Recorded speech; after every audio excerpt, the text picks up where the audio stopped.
आचार्य जी, जवानी अकेली दहाड़ती है शेर की तरह। आपकी ये पंक्ति जब से सुना है तब से खुद को युवा कहने में शर्म आती है। मुझ में उत्साह की कमी है, वो धार नहीं है जो इस उम्र में होनी चाहिए। किसी भी कर्म में डूबने की कोई प्रेरणा नहीं है।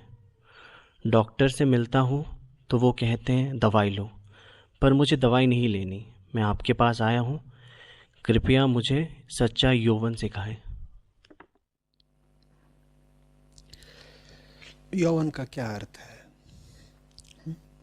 उसी अर्थ से शुरू कर लो जो हम सामान्यतया लेते हैं। जब हम कहते हैं जवानी या जवान व्यक्ति, तो आंखों के सामने क्या छवि आती है? शारीरिक रूप से जवान कोई व्यक्ति ना,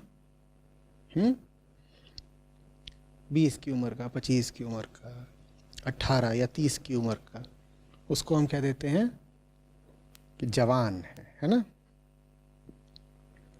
जवानी की खासियत क्या होती है? अभी हम जवानी के उसी अर्थ को ले रहे हैं जो सामान्यतया प्रचलित है। उस अर्थ में भी जवानी की खासियत क्या होती है या विशेष लक्षण क्या होते हैं? Full of energy. ऊर्जा और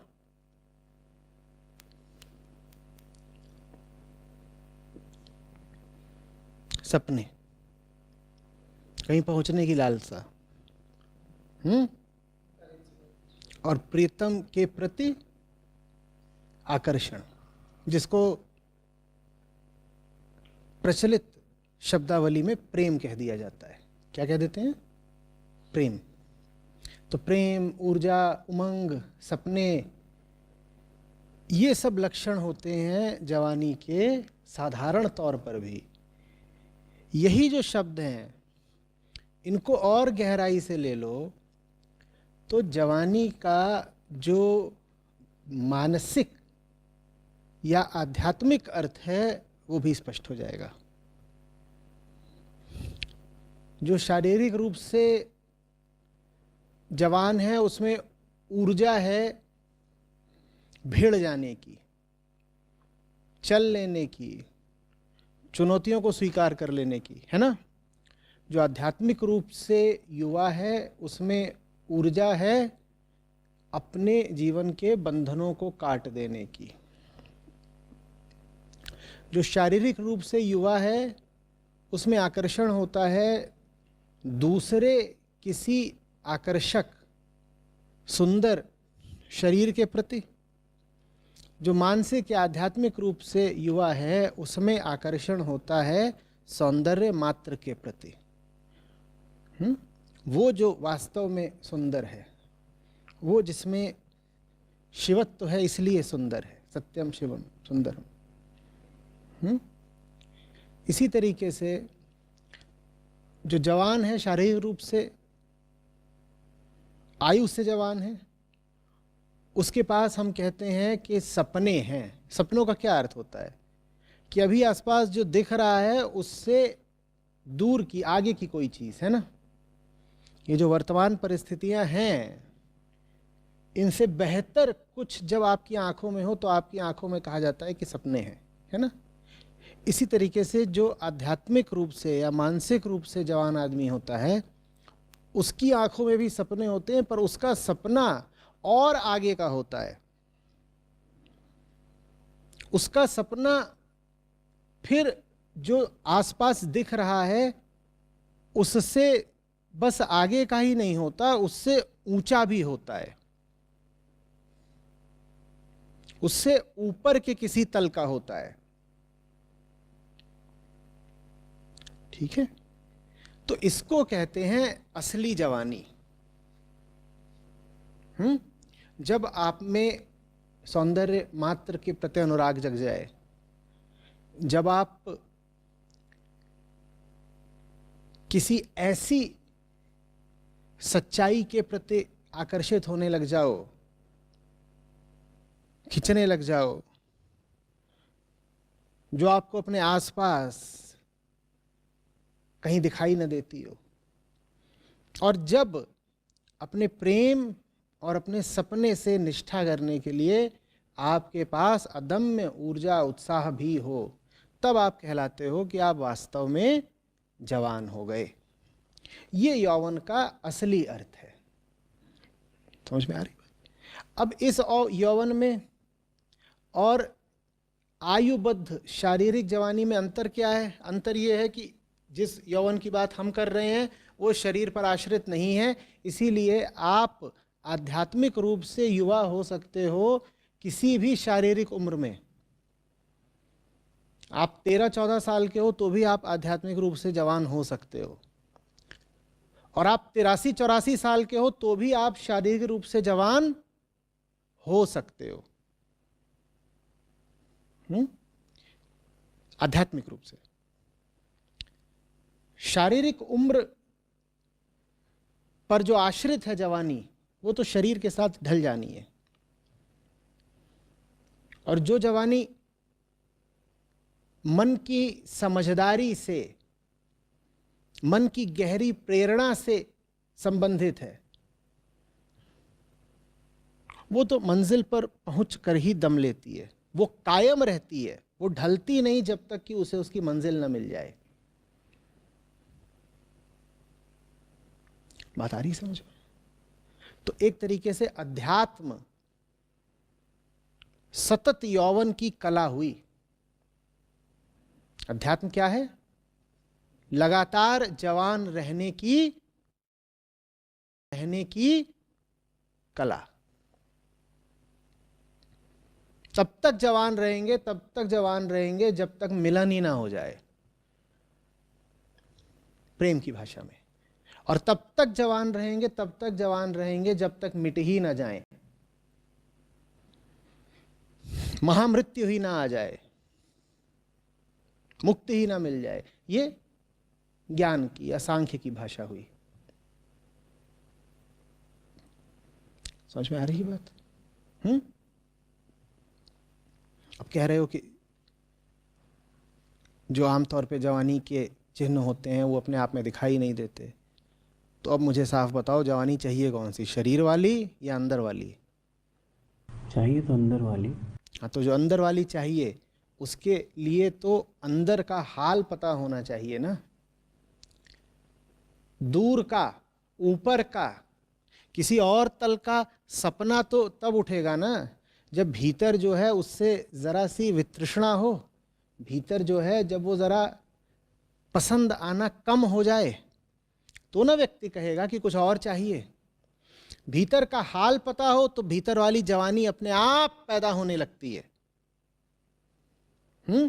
इसी तरीके से अगर साफ दिखाई दे कि जीवन बड़ी कसमसाहट में, बड़े बंधन में बीत रहा है, तो अपना जो मुक्त स्वभाव है वो खुद ही फिर तैयार होने लगता है, दहाड़ने लगता है। आंतरिक मांसपेशियां मचलने लगती हैं बंधनों को तोड़ने के लिए, ऊर्जा स्वतः उठने लगती है। शरीर से जवान होने के लिए कुछ करना नहीं होता, समय के भाव में बहना होता है बस। जानवर भी जवान हो जाते हैं। आंतरिक रूप से जवान होने के लिए बड़ी ईमानदारी चाहिए, नहीं तो ये बहुत संभव है कि आप शारीरिक तौर पर बच्चे से जवान हो जाएं, फिर बूढ़े हो जाएं, फिर मर भी जाएं, लेकिन वास्तविक जवानी कभी घटने ही ना पाए। शरीर अपनी यात्रा पूरी कर गया, चक्र पूरा घूम आया,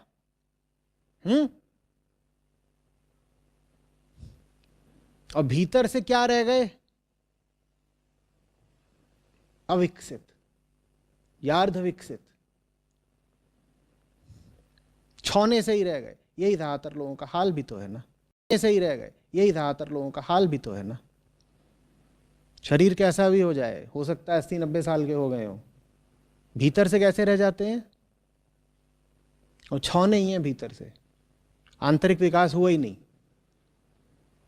और तुर्रा ये कि कहते हैं कि देखो हम तो अब बुजुर्ग हो गए हैं, हमारी उम्र 75 की है, चलो हमें सलाम करो, पांव छुओ। जिनके आंखें हों उन्हें दिखाई देता है कि वो दिखते 75 के हैं, अंदर से अभी 7.5 के भी नहीं है, दुधमुहे हैं। अब कैसे इनकी बात मान लें, कैसे इनको सम्मान दे दें? चलो रस्म अदायगी किए देते हैं। शरीर बुढ़ा रहा है तो शरीर का ही चरण स्पर्श करे लेते हैं, ये हो जाता है। फिर भीतर ही भीतर तो पता रहता है कि इनमें ऐसा कुछ भी नहीं है जो आदरणीय हो, पूजनीय हो। किसी व्यक्ति में तभी कुछ आदरणीय, पूजनीय, सम्माननीय होता है जब वो व्यक्ति उसको समर्पित हो गया हो जो एक ही है सम्मान और आदर के योग्य। बात समझ में आ रही है? नहीं तो इंसान कोई कैसे सम्मान का पात्र हो सकता है? इंसान तो हाड़ मांस मिट्टी है, उसमें क्या ऐसा सम्माननीय है? इंसान इज्जत के काबिल तभी बनता है जब इंसान ने अपने से आगे किसी को, किसी ऊंचाई को इज्जत देनी शुरू कर दी हो।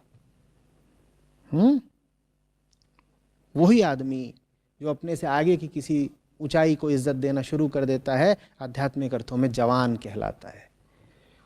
लेकिन आगे को इज्जत देना, मैं फिर कह रहा हूं, तभी हो पाएगा जब पता हो कि भीतर बड़ी बेइज्जती का मामला चल रहा है। पहले अपनी नजरों में थोड़ा गिरना पड़ता है, तब जाकर के हस्ती उठती है। जो नाहक ही अपनी नजरों में बड़े सूरमा उस्ताद बने बैठे हैं, वो क्यों आध्यात्मिक तल पर कभी उन्नति, प्रगति, आरोह करेंगे? वो तो अपनी नजर में पहले ही क्या है, बड़े फन्ने खां हैं। वो कहेंगे हमें उठने की जरूरत क्या, हम तो उठे ही हुए हैं।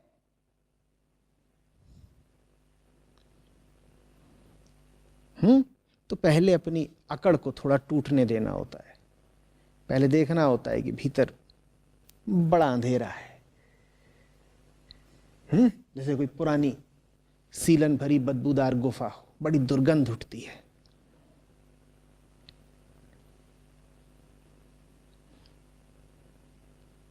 जब तुम अपने प्रति थोड़ी उपेक्षा, निराशा, वितृष्णा से भर जाते हो, तभी तो अपने आप को छोड़ पाओगे ना। नहीं तो पकड़े ही रहोगे खुद को। और जब मैं खुद कह रहा हूं, जब मैं कह रहा हूं स्वयं को पकड़े रहोगे, तो इस स्वयं से मेरा आशय क्या है? आत्मा?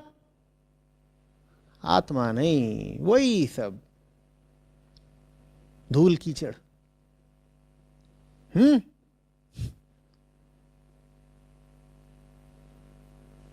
बता रही है। तुमको उठना हो तो सर को झुकाओ,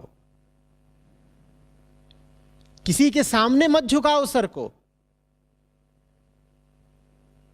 कोई जरूरी नहीं है कि किसी व्यक्ति के सामने या किसी मूर्ति के सामने या कहीं किसी जगह पर जाकर के सर को झुका दिया। लाज में झुका लो भाई शर्म को।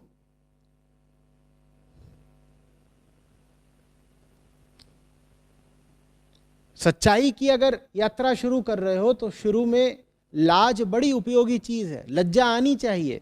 लज्जा ही नहीं आ रही तो फिर तो सब ठीक ही ठीक है ना। बेशर्म लोगों के लिए नहीं है अध्यात्म। बहुत होते हैं मोटी खाल के बेशर्म टट्टू, उन्हें कोई फर्क ही नहीं पड़ता। उन्हें दिख रहा होगा कि जिंदगी बिल्कुल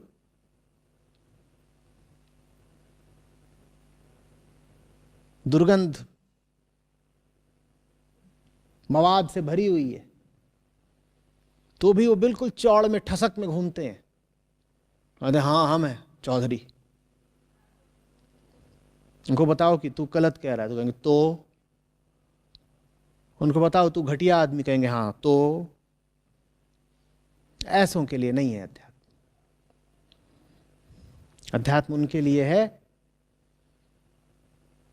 जो बिल्कुल संकुचित हो जाते हो, जो स्वयं को देखते हो और लजा जाते हो, और फिर उनके भीतर की जवानी कहती हो ऐसे जी नहीं सकते लजाए लजाए, हमें बेहतर होना होगा, हमें ऊपर उठना होगा, हमें बाहर निकलना होगा। ये कोई तरीका नहीं जीने का।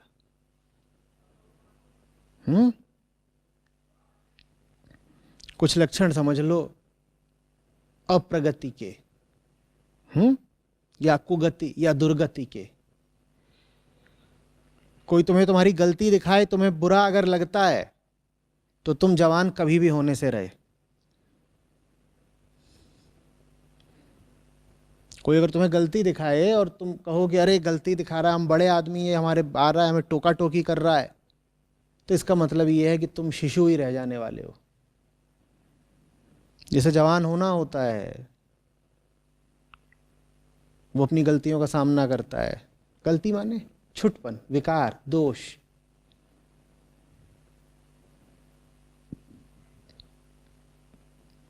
हरी बात समझ। इसी तरीके से जो अपने तथ्यों को झुठलाने की आदत रखता हो वो जवान की जिंदगी में चल कुछ रहा है, वो दूसरों को भी कुछ और बता रहा है और स्वयं को भी कुछ और जता रहा है। ऐसे बहुत लोग होते हैं ना, वो कभी मानेंगे ही नहीं कि हकीकत में चल क्या रहा है जिंदगी में। ऐसे लोग भी जीवन पर्यंत शैशवावस्था में ही रहेंगे।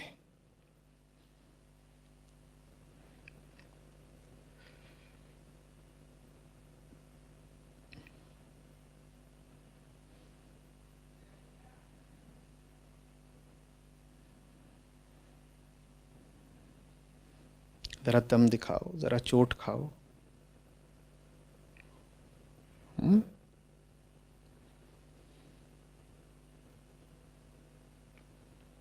जैसे ही तुम सहर्ष चोट खाने को तैयार हो जाते हो, तुम पाते हो ये काम बच्चे का तो है नहीं। क्या हो गए तुम? जवान। और चोट पड़ी नहीं कि बिलबिला उठे, हाय हाय करके भगे, तो छुन्नुए ला लो, अंगूठा चूसो।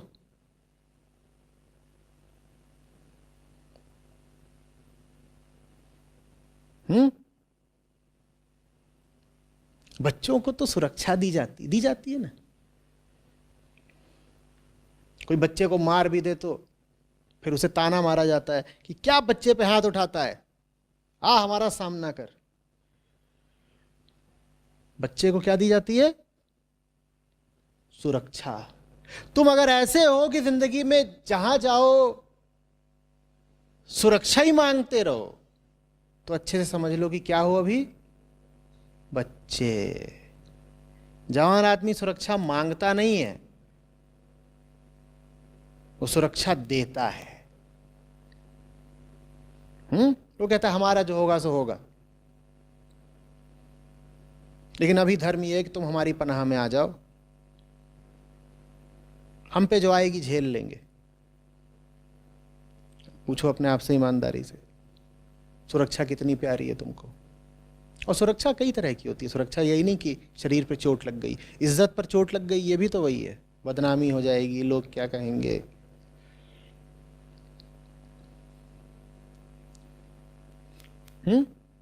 इसी तरीके से इंद्रियों पे चलना किसका काम होता है? कि खिलौना दिखा और मचल गए, ये कौन करता है?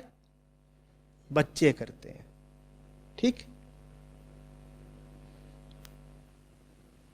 तुम्हें भी अगर खिलौना दिखता है और मचल जाते हो तो काहे अपने आप को जवान बोलते हो?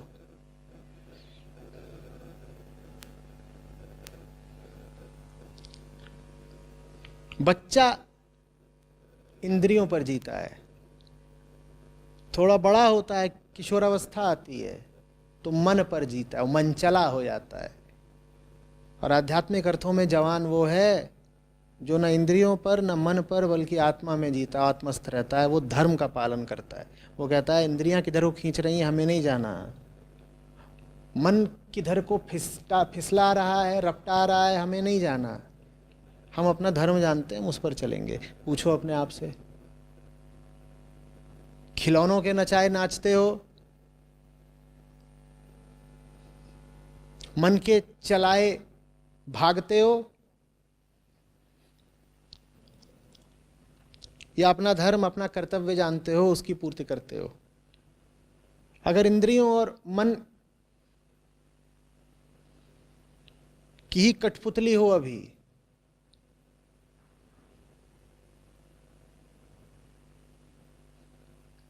तो फिर यही भाग्य रहेगा तुम्हारा कि किसी की गोदी में नजर आओगे हमेशा।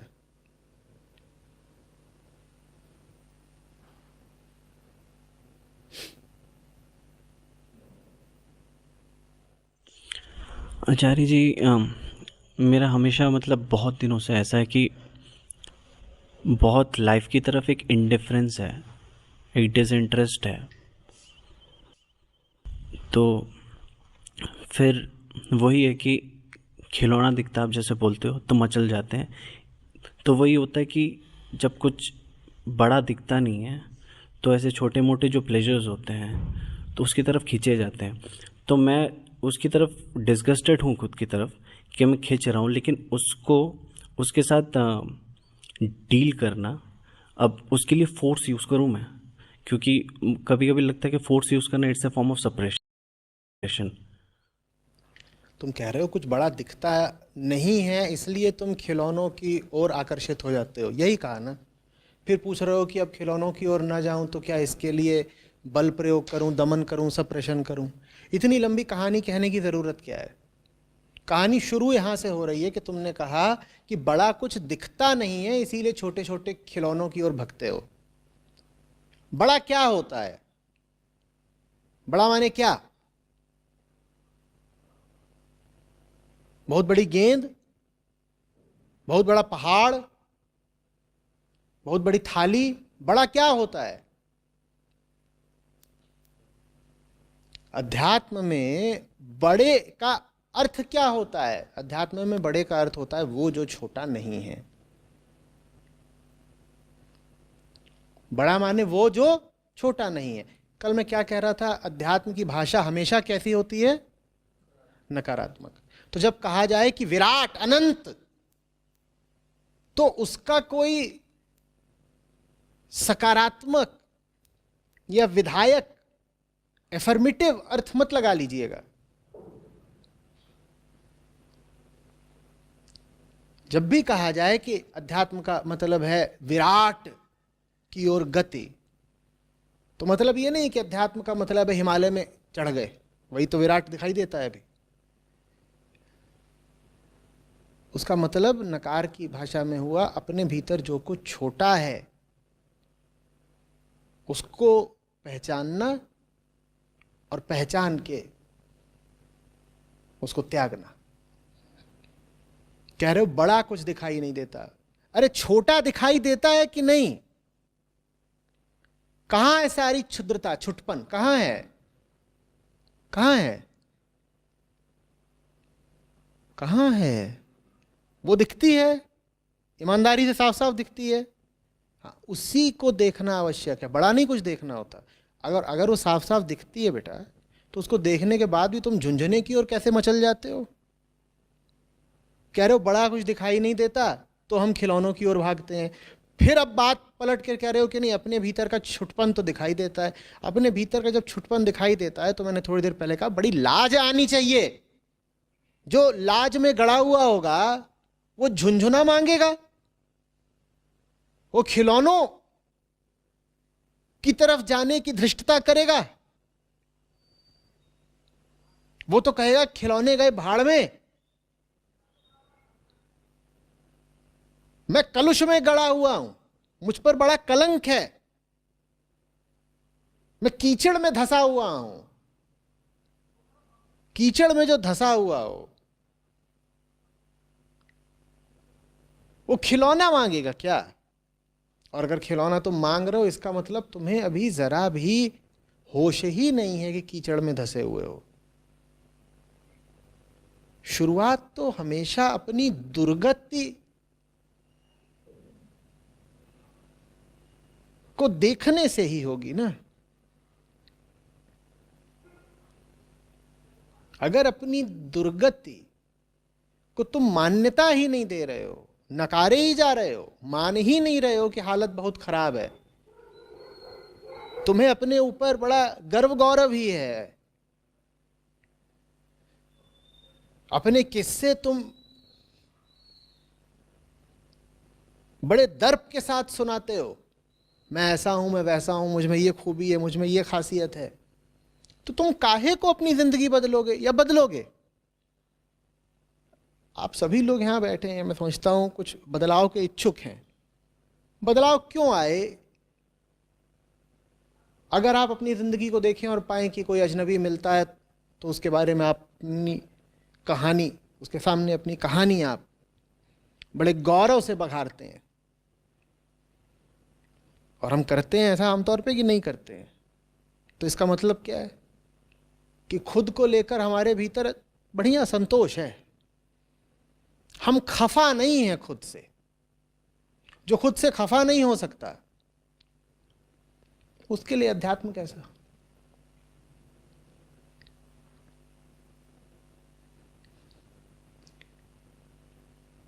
बाइबल में जीसस ने एक बड़ी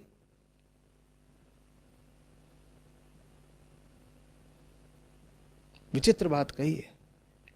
अभी जो हम चर्चा कर रहे हैं उसके संदर्भ में आपको समझ में आ जाएगी। वो कहते हैं जो अपनी जिंदगी से नफरत नहीं करता वो मेरे पास ना आए। क्या कहते हैं? जो अपनी जिंदगी से नफरत ही ना करता वो मेरे पास आए ही नहीं। और हमें तो अपनी जिंदगी पे बड़ा गौरव है, बड़े गुरूर से हम भरे रहते हैं कि नहीं, तो उसको अपने पुराने एल्बम दिखाते हैं। तुम्हें अगर वाकई अपनी जिंदगी से नफरत होगी तो तुम पुराने एल्बम बचा के रखोगे या उन पे राख डाल दोगे? बोलो जल्दी।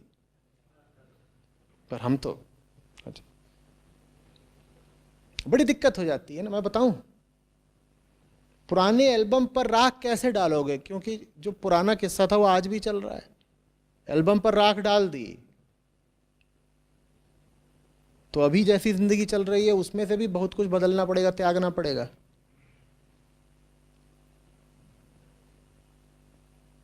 उतना साहस, उतनी जवानी हम में होती ही नहीं। तो फिर पुराना भी जो कुछ होता है हम उस पर झूठा गौरव किए जाते हैं।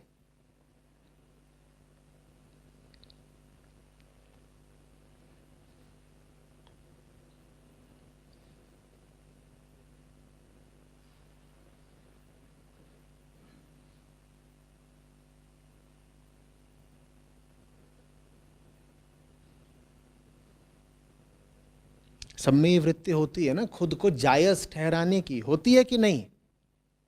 सबको बुरा लगता है ना जब उनकी बात काटी जाए या झूठी साबित हो जाए या उनको टोक दिया जाए।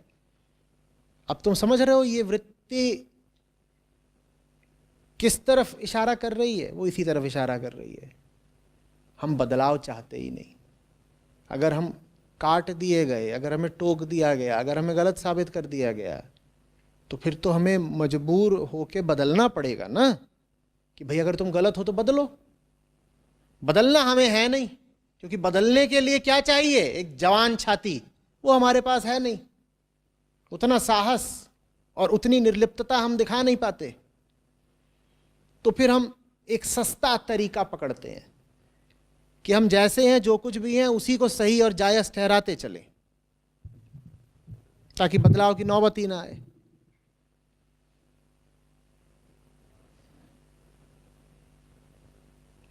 आपने अभी कहा कि जो यौवन सच्चा, जिसमें यौवन है, तो उसको हमेशा सही के रास्ते पर चलना चाहिए और धर्म के रास्ते पर चलना चाहिए। चलना चाहिए नहीं, ये कोई ट्रैफिक पुलिस के दिशा निर्देश थोड़े ही हैं कि आपको 60 की गति के नीचे ही चलना चाहिए। ये चाहिए वाली भाषा अध्यात्म में नहीं होती। वो भाषा संस्कार शास्त्र में होती है, वो भाषा नैतिकता के ग्रंथों में होती है। चलना चाहिए नहीं, वो चलेगा। मैं तुमसे कहूं तुम्हें अपनी मां से प्रेम करना चाहिए, तो सुनने में कैसी लगेगी बात? ये कोई जबरदस्ती की चीज है क्या कि करनी चाहिए? ये कोई सिखाने वाली चीज है क्या कि करनी चाहिए? ये तो होगा। अगर इंसान हो तो ये तो होगा। कि आचार्य जी अब बैठ के शिक्षा दे रहे हैं, सुनो सब, अपने प्रियवर से प्रेम करना चाहिए, और फिर विधि भी बता रहे हैं प्रेम करने की। चाहिए नहीं, वो होता है, अगर जवान हो तो वो होगा। तो अगर आचार्य जी, अगर हम सच्चे जवान हैं, सच्चे यौवन हैं, तो हम धर्म के रास्ते पे हम चलेंगे ही, हम जाएंगे ही, हम जाना करेंगे, पड़ेगा। हम करेंगे। फिर भी कभी कभी जो अधर्म का जो रास्ता है वो आकर्षित करता है। बच्चे को खिलौना आकर्षित करता है। तो क्या उसकी उपेक्षा करके, उस अधर्म के रास्ते की उपेक्षा करके फिर भी हम धर्म पे चल रहे हैं? तुम पूछना चाहते हो उपेक्षा करके क्या हमें धर्म पे चलना चाहिए? तो मतलब उपेक्षा करते करते क्या एक समय ऐसा आएगा कि धर्म आकर्षित सिखाया करना, नहीं जा सकता। कि अधर्म आकर्षित करना छोड़ देगा? वो छोड़ ही दे, अगर तुम फैसला कर लो थोड़े खतरे उठाने का। बात तुम्हारी नियत, तुम्हारे फैसले की है। बच्चा बने रहने में बड़ी सुख है, सुविधा है। और एक और शब्द है स से, जिसकी थोड़ी देर पहले चर्चा करी थी, सुरक्षा है। अभ्यस्त हो गए हो अगर तुम सुविधा और सुरक्षा में ही जीने के, तो तुम जवानी के खतरे उठाओगे क्यों? जवानी माने जिम्मेदारी होता है। हमने कहा था ना, बच्चे को तो सब सुरक्षा देते हैं, और जो जवान आदमी होता है वो किसी सुरक्षा लेता नहीं है, वो अपना दायित्व तो निभाता है, वो देता है। तो जवानी जिम्मेदारी का काम होती है, और जिम्मेदारी उठाने में तो बहुत लोगों को बड़ा बड़ा आलस आता है, बड़ा खतरा लगता है। तो फिर तय करते हैं कि चलो बच्चे ही बने रहते हैं।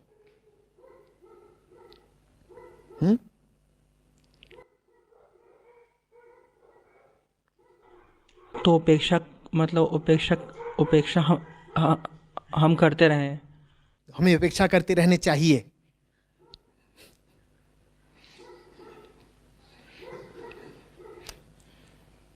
तुम वो मन छोड़ ही नहीं पा रहे हो जो निर्देशों पर चलता है।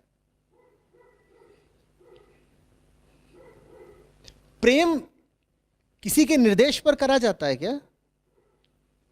तो वैसे ही अध्यात्म प्रेम ही है। वो प्रेम से और ऊंचा प्रेम है, महाप्रेम है।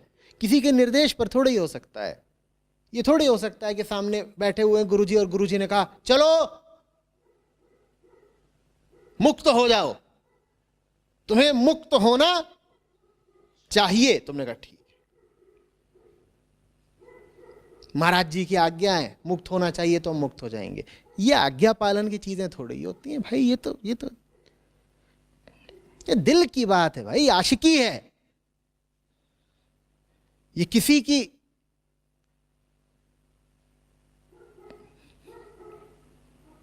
आज्ञा पूरी करने के लिए, हुक्म बजाने के लिए थोड़ी होते हैं काम।